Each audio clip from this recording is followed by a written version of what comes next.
Hi there guys, in this video I'm going to show you the best features of the iQOO Z6 Lite. By the way guys, check out my tips and tricks video for this phone where I've talked about many things which I won't be covering in this video. You should definitely watch it, link will be in the description.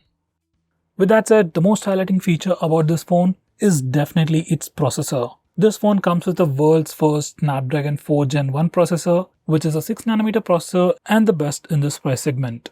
These are the benchmark scores. Next best thing about this phone is definitely its display. This phone actually has a massive 6.85-inch display with Full HD Plus resolution with 120Hz screen refresh rate. Display is definitely great for watching videos and especially for games because of that 120Hz screen refresh rate. Especially for people who play games like Call of Duty, you'll love the display. Next, this phone also comes with some pretty good cameras. On the rear, it's got a 50MP primary camera, and for selfies, you get an 8MP camera. These are some sample shots. Check out our camera review for more information.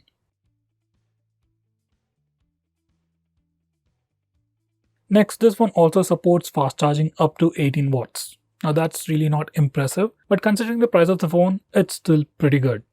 Now with that said, I'm going to show you some of the interesting software features on this phone. Starting off with global search. Now this particular feature is enabled by default, and whenever you are on the home screen, you can just do a swipe down gesture to go to global search. Now from here, you can search everything on your phone. You can search for applications, contact names, messages, files, and even settings. This feature is actually pretty similar to the one you can see on iPhones, and it also works pretty well. Next, we have an inbuilt application to lock applications. Now for some security reason, if you want to lock applications, net banking applications, or in some cases if you want to even lock games, you can do that using this feature. You just need to go to security settings, app and encryption.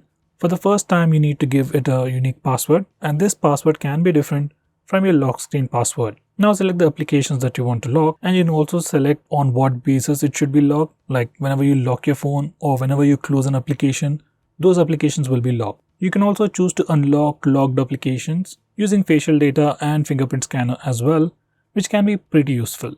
Now once you have configured all this, you can open any locked application and it will ask you for a password.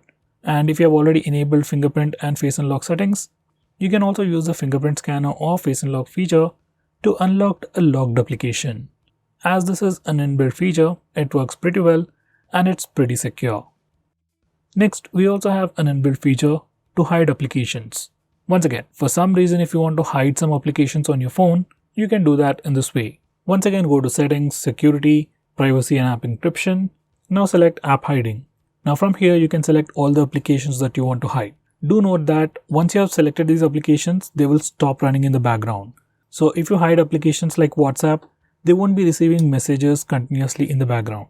Whenever you open them, they'll get the messages. Next, make sure you enable this particular toggle, View Hidden Apps, to check out your hidden applications. Now once you're done, you can go to the home screen and check out that all the hidden applications are hidden on your home screen. Even if you search for them on the Play Store, it will not show as installed. Even in your recent apps page, you won't find those hidden applications. Now to access those hidden applications, there are two ways. One is go to the same location, that's settings, security, privacy and app encryption. From there you can check out all your hidden applications. Another way is using a gesture. On the home screen, swipe up using two fingers to access all the hidden applications. By the way, you can also choose to go with password protection for hidden apps. Next, we have a feature called App Clone. Now using this feature, we can have two instances of the same app. Like we can run two Facebook accounts, two Instagram accounts, two WhatsApp accounts on the same phone. It's a pretty cool feature, but it can only be used for some applications. By the way, we can also hide these secondary applications as well. Next, we have dynamic effects. Now, Vivo has put a lot of things related to animations and visuals of your phone all bundled up in a single place called dynamic effects. From this place, you can change your dynamic effects, touchscreen animations, ambient lighting effects, fingerprint icon animations, fingerprint recognition animations. So basically, you can do a lot of stuff related to animations and visuals of your phone. So definitely check out this section. Next, we can also automatically record calls on this phone.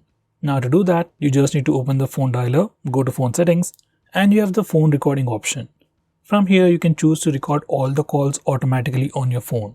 By the way, this particular feature is available in India, but might not be available in other places. So if you are not able to find this option, use a third-party application.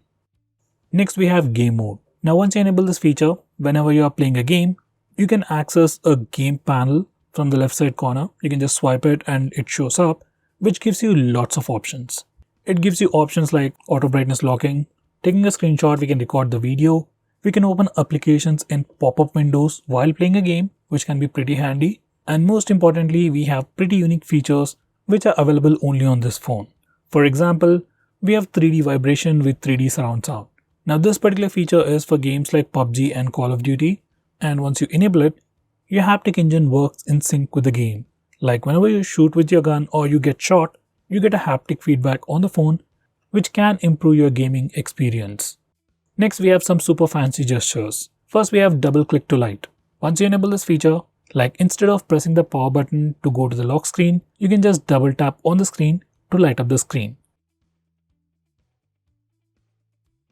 Next, we have double tap to sleep or double tap to turn off. Once you enable this feature, you can just double tap on the lock screen or on your home screen in a blank area to turn off the phone or just lock the phone. Now here's a quick demonstration. Whenever your phone is locked, you can just double tap the screen, turn it on so you can check out the time and some other information. And once again, you can double tap on the lock screen to turn off the phone. You can do the same even from the home screen. Next, we have raise to wake. This is another super handy feature. Once you enable this feature, you can just pick up your phone from a table and the display lights up automatically. If you are using face unlock feature, it can make the unlocking process even more seamless. You just need to pick up your phone from the table, just look at the display, your phone lights up, checks your face and unlocks the phone. Once again, this is a pretty cool gesture. Next, I'm going to show you how to enable the alternative phone dialer and SMS application on your phone. Now by default, this phone comes with a Google phone dialer and contacts app. So if you want to change that and go back to the old Vivo phone dialer, this is how you do it. Just enable this feature and you get an extra phone dialer from Vivo, and then you can choose the default application that you like. So guys, these are the most important things that you need to know about your phone. By the way, if you want to know about all the software features offered by your phone, do check out my playlist where I explain about each and every feature available on your phone. So guys, that's pretty much it for this video. Thanks for watching. If you're planning to buy this phone, use the link in the description. It always helps the channel. With that said, this is Nikhil signing off. See you in my next video.